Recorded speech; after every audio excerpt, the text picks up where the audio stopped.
Chairman గారు, పెద్దలు కోదండ రెడ్డి గారు, మాజీ పార్లమెంట్ సభ్యులు వినోద్ గారు, గౌరవ పార్లమెంట్ సభ్యులు కావ్య గారు, డాక్టర్ అశోక్ గారు, అదేవిధంగా బారకానాథ రెడ్డి గారు, మా మిత్రులు డాక్టర్లకి, ప్రెస్ మిత్రులందరికీ నమస్కారం.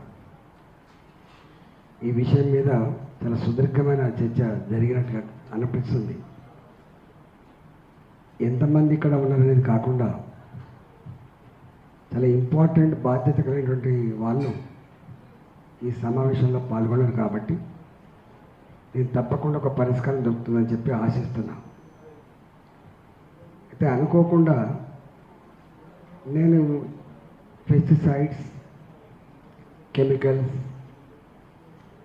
ఫార్మాస్యూటికల్స్, పెట్రోకెమికల్స్ ఇవన్నీ దీని కమిటీలో మెంబర్ నేనున్నా,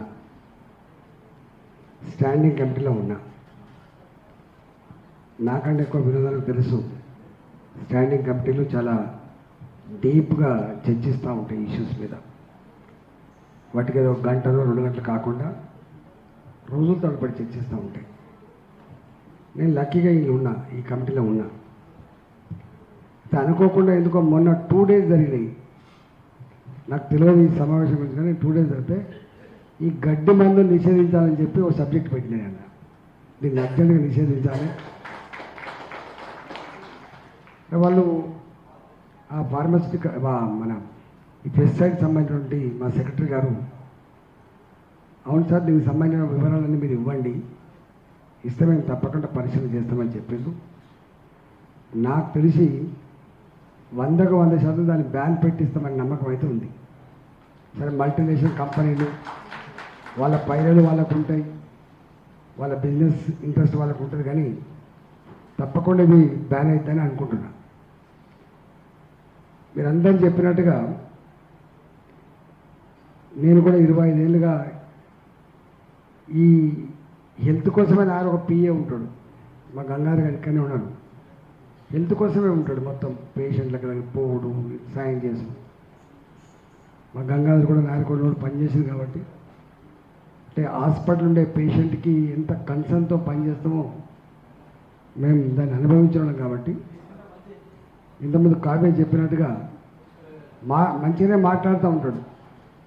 ఎంతమంది బతిలాడేదో పోయినప్పుడు, సార్ బతికించండి, సార్ బతికించండి, తప్పు చేసినాం కానీ బతికించండి. డాక్టర్కి తెలుసు, మాకు తెలుసు, మేము కూడా కొన్ని 100 మంది చూసినాం కాబట్టి 100% చనిపోదని తెలుసు. కానీ చూస్తా ట్రీట్మెంట్ ఇప్పించుకోవాలి కాబట్టి ఇచ్చుకున్నాం. దీంట్లో 2 బాధలు ఏంటంటే, ఈ మధ్యకాలంలో ఆన్లైన్ గేమ్లని వస్తున్నాయి.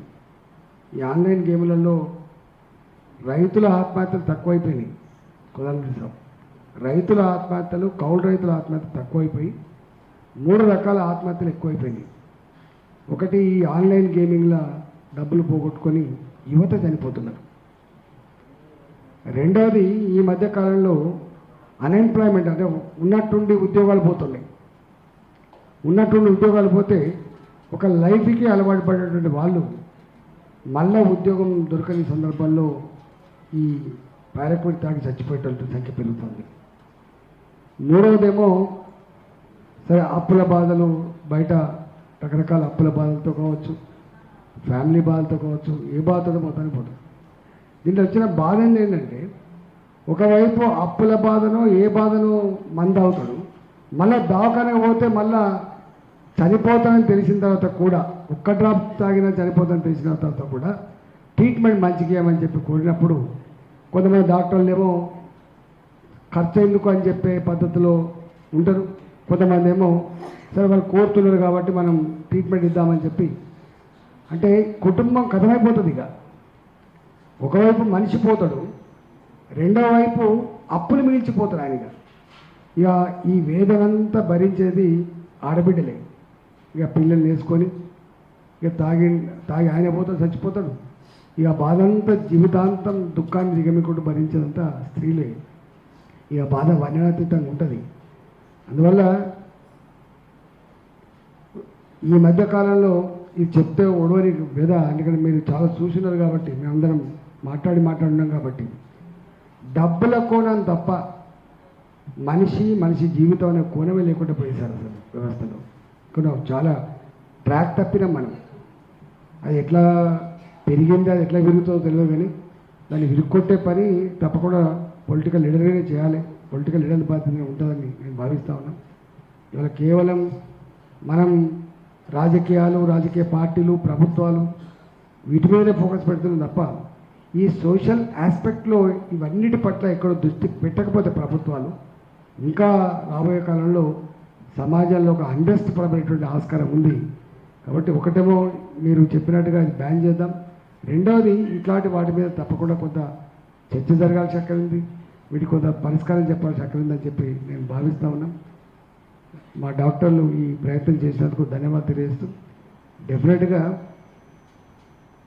ఇంకా ఇవే కాదు చాలా ఉన్నాయి అసలు.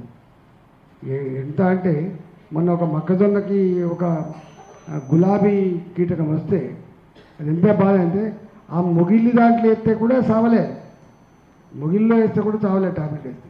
అది మనిషికి మళ్ళా ఎట్లా క్యారీ అవుతున్నాయి, ఫుడ్ స్టబ్స్లో ఎట్లా ఆ పాయిజన్ క్యారీ అవుతుంది, దీనివల్ల ఎంత నష్టం అవుతుంది, ఇవన్నీ పెద్ద సబ్జెక్టు. డాక్టర్లుగా నేను ఒకటే మీకు విజ్ఞప్తి చేస్తున్నాను, డాక్టర్లుగా ఈ పెస్టిసైడ్స్, కెమికల్స్ వ్యవసాయ రంగంలో వాడుతున్నప్పుడు వచ్చే పరిణామాలన్నింటి పట్ల కూడా కోదండరాం లాంటి వాళ్ళు పెద్దలు దీన్ని ఇనిషియేట్ చేస్తే దీని మీద కొంత చర్చ జరగాలని చెప్పి కోరుకుంటూ మీ ప్రయత్నానికి మా సపోర్ట్ ఎలివెల్ ఉంటుందని చెప్పి తెలియజేస్తూ నమస్కారం. Thank you very much, sir. With this meeting, and I'm telling thanks to